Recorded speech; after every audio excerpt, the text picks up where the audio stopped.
guys, what's up? It's the MitchMeister here with not just a video but an original idea. Although I'm not the most intelligent, I try to keep it relevant so there's no need to be malevolent.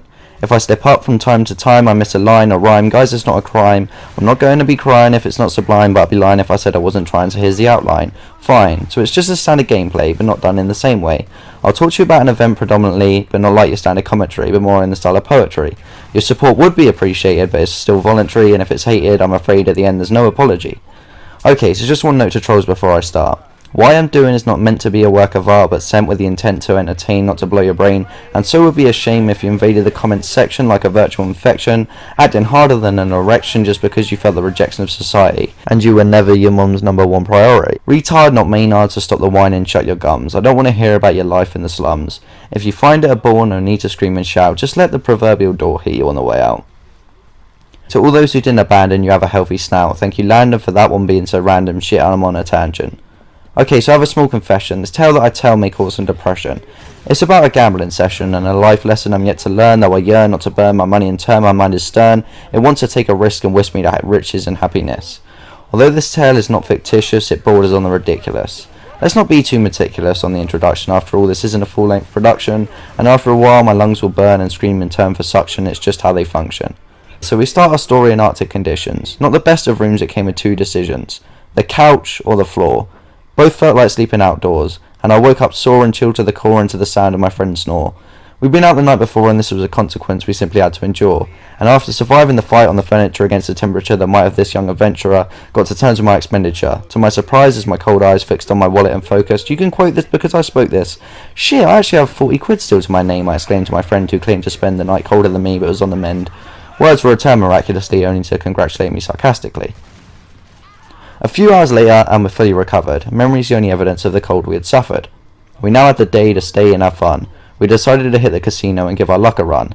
If I ever saw Lady Luck, I'd probably choke her. She's often robbed me, so I normally stick to poker, where I can invest in a test and hope my skill in the thrill of a game doesn't put me to shame and I can be the best on the day that I play, and normally with poker I get my way.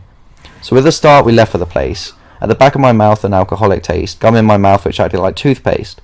We set off at a pace like we were in a race. The winning's the only thing left to chase down. In moments we were in town, at the doors of the casino, which little did I know I would leave looking the colour of my friend's chinos. I'm not going to lie, it was a posh place, but we'd been early and it felt like an empty space. Flashing lights showed games were all around, but no poker games necessarily were likely to be found. So a review I will give in this commentary. The drinks at the bar were complimentary, and the surrounding sound seemed so adventure-y, like we were entering a new century. How life is meant to be if you were a celebrity, but that's just how they prepare you mentally, because you'll likely pay for that drink eventually, and the machine's lined up intentionally. Soon we found poker was not an option, so another game came up for adoption. In the end we chose roulette. Most of our encounters I'd rather forget. You see, the wheel itself is a thief, and a successful one at that. Rigged, it sits there pickpocketing you where you're sat. But we were set to bet and make our wallets fat. I was with someone who had always said they'd never gamble, but the power of peer pressure he simply couldn't handle, and soon he was in profit and attached to the machine that once he was so keen not to have seen in the first place. Addiction got to first base. And should I intervene? No, of course not. I didn't want to be critical, it would have just been hypocritical, and I was too busy to be analytical of someone else when I was submerged like a submarine, and if I emerged, purged of poverty in a state like I'd won the lottery, that was enough for me. I lost my first 20 and all us fools, but the one had lost plenty. I took a break to take a view of my friend make £50. Beginner's luck seemed to be around, this is usual and didn't astound me. But the time watching him seemed to ground me, and as he found me looking, he asked for some advice. I told him to carry on, I didn't think twice. "Be a triple hero," I said to him, referring to the digits he would take if he were to win. See, this is why gambling's seen as a sin. It breeds greed, rashness, and tears you from within. After many spins without participating, my friend looked me in the eye, his heart palpitating.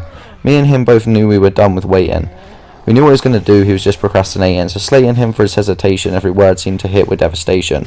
I don't know why it suddenly came to his head, but with a rush of madness, £50 red. We ran over and surrounded the live wheel, but this was where the casino had its chance to steal.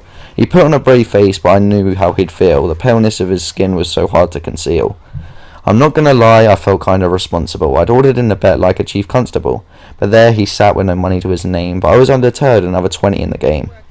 And I headed in the same way as before. Frustration set in, but then my luck seemed to soar. Humiliation and devastation left the situation confirmation of my comfort zone, and this was my PlayStation. From the brink of defeat, I sat in my seat with a smile on my face. The taste of success now overpowered the gum at every button press. And the stress of the mess I had almost been in had left me. See, it's not like I'd meant it. In fact, it was kind of hard to prevent it. I landed in the same place as my friend who lost it. I had 50 in the machine and karma came back to bite. Everyone gathered round and knew they had the right to request an all-in. It was no longer my decision. Oh shit, I thought as I remembered the vision of my friend, pale-faced and broken-hearted, but I knew I'd be a cunt if I didn't finish what I started. Red or black was the only decision left. Casino had made its first incision for theft. I looked for clues on the screen for advice. The recent numbers would be the device I would use as the clues to help me not to lose. Never have I seen as many blacks in a row since I watched Watubo, an African TV show. So I sat in this casino, things going slow-mo. It was a low blow, but I was abandoned for the will, but I stayed as I feel. I had a devotion for the notion of staying within the bubbles of my emotion. Wheels still spinning, visions are winning. I saw my friends grin and suspicion beginning. As I heard a witch-like cackle and rib cages rattle with laughter, disaster. I'm seeing red. But instead I want black, then snap, crackle and pop, my heart drops. Slowly my suspicions were confirmed. I left with no money, only a lesson I have learned. And I don't mean to be a preacher or a teacher on that note. I just thought I'd devote some time to tell you the story in a different way. So that maybe one day, when you see the wheels spinning, you won't go in with the idea of ever winning. Anyways, I hope you found that alright. As always, thank you very much and good night.